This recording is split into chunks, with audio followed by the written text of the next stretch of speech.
As I said, if you're coming to Ireland, it's a good time to visit us, and we'd love to have you. I should also have said before I started that TD means Tocht de Dála, which is the Gaelic for, we call our parliament the Dáil, so it's the Gaelic for a member of Dáil Éireann. For hundreds of millions of people, especially in developing countries, Irish music and dance, whether it's U2, Áine or Riverdance, is our first and possibly only exposure to Ireland and puts us on the map in a powerful and positive way. In addition, when world leaders refer to Ireland, it is often through a quote from William Butler Yeats, Oscar Wilde or Seamus Heaney. And today a new generation of writers, musicians, filmmakers and artists is also winning international recognition and awards including Oscars, Tonys, Golden Globes and Booker Prizes. But what you might ask, does this mean in practice other than book or album sales? In fact, it translates quite directly into concrete benefits for the Irish economy. Tourism is perhaps the most tangible example. Of the 475,000 Germans who will have visited Ireland in 2012, most are intentionally drawn there by their interest in the Irish culture. One of the greatest successes in reaching out to many people abroad and claim to be of Irish descent and may be of interest in Ireland is the event which is internationally known as the Rose of Tralee, which is held annually in the county of Kerry.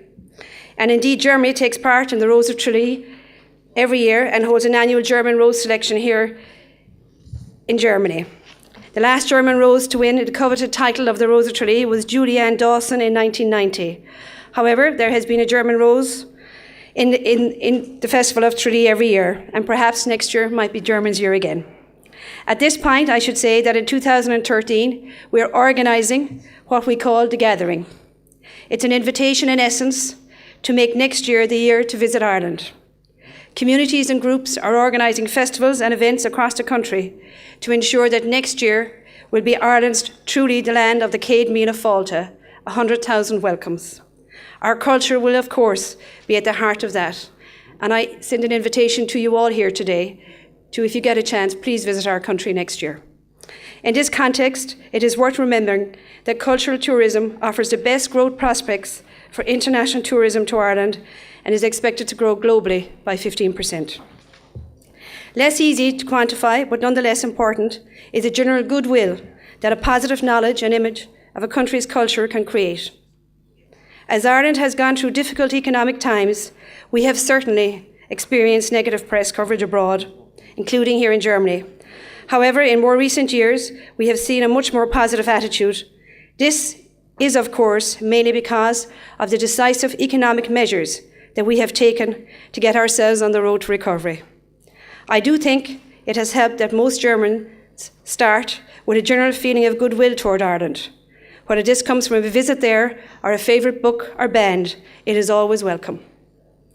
I am aware that our embassy here in Germany is very active in the cultural arena and hosts and organises many events from classical piano concerts to German-Irish storytelling. As you are probably aware, Ireland will hold the EU presidency from January to June next year. This will coincide with a major Irish cultural programme here in Germany. I encourage you all to look up the embassy website to get updates on everything that will be happening in the exciting 6 months ahead. To approach the topic at a broader level again, for a moment, cultural diplomacy is vitally important of Ireland's engagement with the world. To know the culture of another country is to reach new levels of understanding and appreciation and trust. For Ireland, this has a great bridge to the world, to our diaspora. There are more than 10 times as many people of Irish descent around the globe as there are in the whole island of Ireland. In Britain, America, Germany, all over Europe, South Africa, Australia, Argentina, Canada, and so on. Ireland's history was transformed by those who left, willing or unwillingly, most notably, of course, during the Great Famine of the 19th century. But all those people left a mark on the societies they settled into. On a recent trip to Australia, I couldn't believe that of the 22,000 population in Australia, 40% are of Irish descent. Culture for us, as for others, has many dimensions: a unifying energy at home, a lifeline to our Irish immigrant communities overseas, and our most audible voice in a wider world. Through the work of Cultural Ireland and our embassy network, we seek to support those at the heart of a traditional and contemporary Irish culture. We help them to transport our cultural heritage to different countries and also to our diaspora abroad. Cultural Ireland was established to promote Irish arts worldwide. While cultural diplomacy is hugely important, the central consideration underlying the government's decision to establish Cultural Ireland was first and foremost the promotion of Irish arts and artists, to create career opportunities for artists and develop international audiences for Irish arts. Allied to that primary aim is, of course, the creation of goodwill and influence for Ireland. For the future, Cultural Ireland will be working even more closely with our state agencies in tourism, trade and investment. Culture and educational exchange can be powerful tools for the classic diplomatic objectives of international understanding and ultimately conflict prevention and reconciliation. Cultural diplomacy came to life for me when I was involved in a young entrepreneurship programme in my native town of Millstreet, where we helped 16-year-olds develop a business plan and we mentored them and showed them how they could commercialise that plan. It's a competition, and the prize is a trip to Silicon Valley for the lucky student. But involved in that programme was an Irish entrepreneur, which many of you might have heard of, Dennis O'Brien, who had travelled to the South Pacific to bring Digicel and change the world for people in the South Pacific through communications. And when he arrived there and when he was meeting business leaders and government leaders to obtain his licence and go about his work, he was absolutely amazed that some of these people, or quite a lot of these people, understood Irish, could speak a couple of focal words in Gaelic, and so on. And this had all come about through our Irish missionaries who had gone to many parts of the globe and educated some of these now influential business leaders in the South Pacific. And immediately it opened doors and trust was already built. For us, as we turn the focus of our international outreach to the service of our economic recovery and the restoration of our economic reputation internationally, culture is no less relevant. Traditional culture forms Irish dance, poetry, literature attract people not just from Germany but from all over the world to visit and study in Ireland, boosting our tourism and our higher education sectors.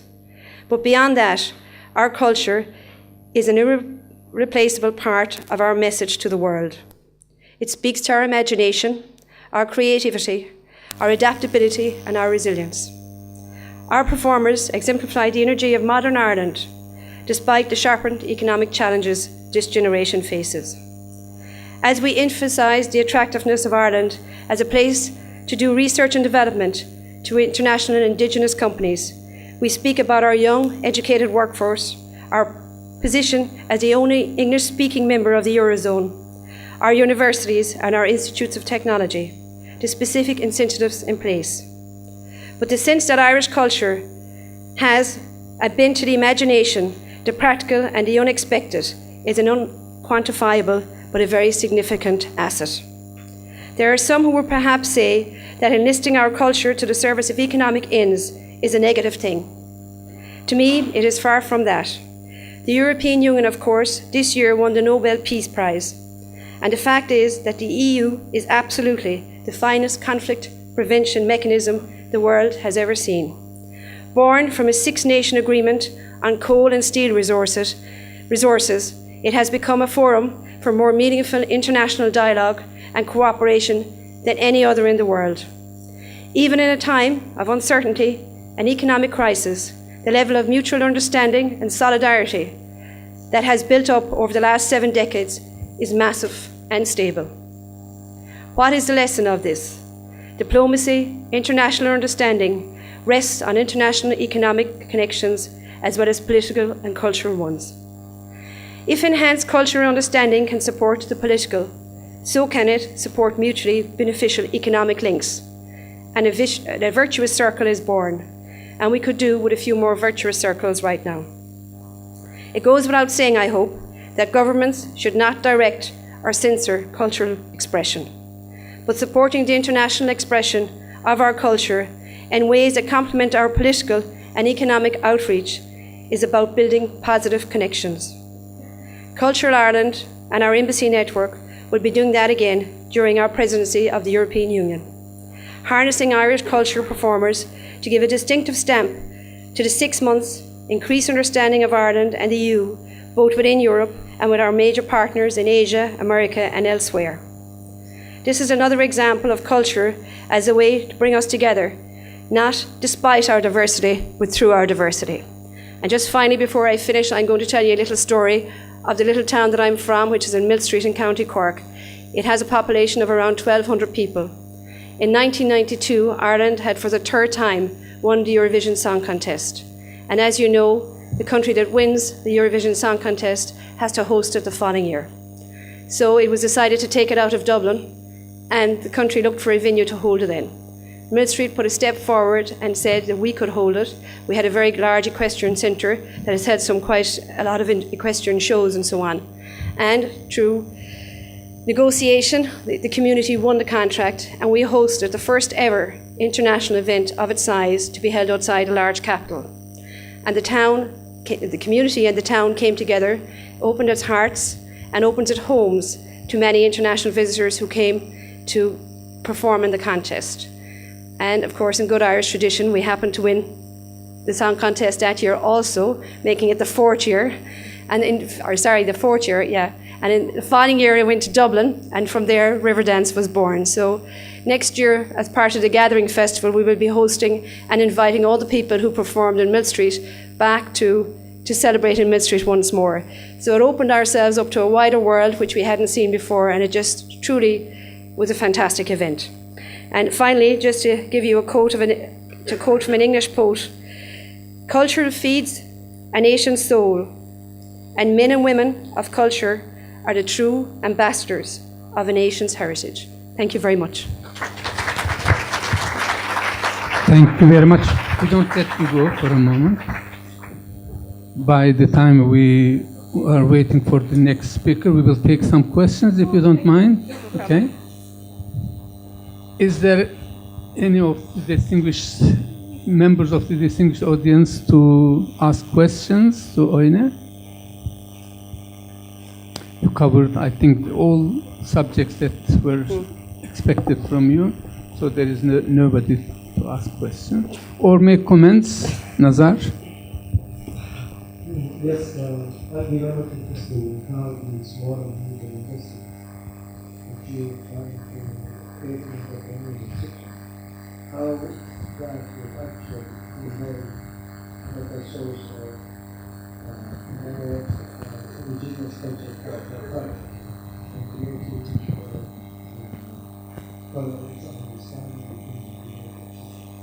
Basically, how business, small and medium industry, have an effect even on potential diplomacy on the society. I suppose one of Ireland's greatest strengths are our diaspora around the world. You know, we've reached many corners of the world and we've sent a lot of our people there.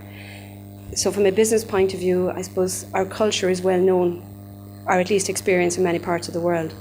So as we try to expand and grow our economic climate at the moment, which, as you all know, is quite challenging, especially in the SME sector, you know, people are trying different things and they're being more innovative and they're being more creative. And the culture barriers that have been brought down because we have such a large amount of people around the world certainly makes that easier.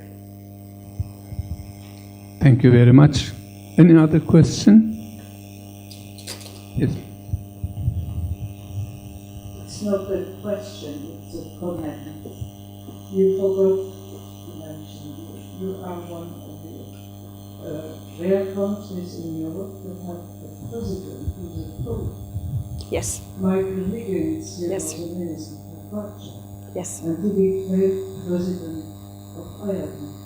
So that's a Pope that making politics can also lead culture people to the very top. Yes. So Indeed. Ireland is a small country, but a great country if you look at your diaspora. Thank you. Look home in New York on St. Patrick's Day. Yes. It's just extraordinary. Yeah. How do people who emigrated centuries ago keep so much love for their country? Yes. Thank you. And just to speak about St. Patrick's Day, interestingly, when I was being brought in from the airport last night by one of your the people that work here in the ICD, he was talking about having been to Dublin last year for the St. Patrick's Day event, and he described it as just crazy. So, as I said, if you're coming to Ireland, it's a good time to visit us, and we'd love to have you. I should also have said before I started that TD means Tocht the Dála, which is the Gaelic for, we call our parliament the Dáil, so it's the Gaelic for a member of Dáil Éireann. So. Thank you. Other questions? If not, I have a question perhaps. Okay. Regarding the solution of the peaceful solution of the Northern Ireland question, do you think that there is anything that comes from the mentality of the Irish people in seeking or contributing to the peaceful solutions, or are there other factors which both sides found themselves bogged down in something which looked very grim for the future, and they decided to solve the question of the Northern Ireland? How would you view the dimension that is related to the mentality of the Irish people, and to what extent it is due to outside factors?